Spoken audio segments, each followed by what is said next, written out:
जी बिल्कुल, एहतसाब अदालत में एवन फील्ड रेफरेंस की समाअत शुरू हो चुकी है। साबिक वज़ीर-ए-आज़म मियां मोहम्मद नवाज शरीफ, कैप्टन रिटायर्ड सफदर और मरियम नवाज एहतसाब अदालत के अंदर मौजूद हैं। ख्वाजा हारिस भी पहुंच चुके हैं और उसके अलावा वाजिद ज़िया, जिनके बयान पर कल भी जिरा की जा रही थी और आज भी उन्हीं के बयान पे जिरा शुरू हो चुकी है और ख्वाजा हारिस उन पे जिरा कर रहे हैं। मियां मोहम्मद नवाज शरीफ और मरियम नवाज मरी से स्पेशली तौर पर आज एहतसाब अदालत पहुंचे हैं और बर वक्त इस केस की कार्रवाई शुरू हो चुकी है और कल भी जो इस केस की कार्रवाई पे जिरा जारी रही और वाजिद ज़िया ने जो कल लंदन फ्लैट्स और दीगर मामलात पे जो बात की थी, तो उसके अलावा मियां मोहम्मद नवाज शरीफ के हवाले से बेनिफिशियल ऑनर होने के हवाले से बार बार बात की जाती रही और उनको दस्तावेजात में कहीं भी इस तरह के मामला सामने नहीं आया। उनके वकील की तरफ से भी यही कहा गया।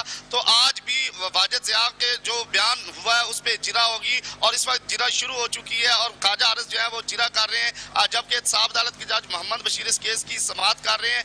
मियां मोहम्मद नवाज शरीफ के अलावा वफाकी वुज़रा भी समाअत सुनने के लिए पहुंची है और इस वक्त एहतसाब अदालत के अंदर कार्रवाई जारी है। जी बहुत शुक्रिया। ज़मीर हुसैन ज़मीर हमारे साथ मौजूद थे, तफसीलात से आगाह कर रहे थे।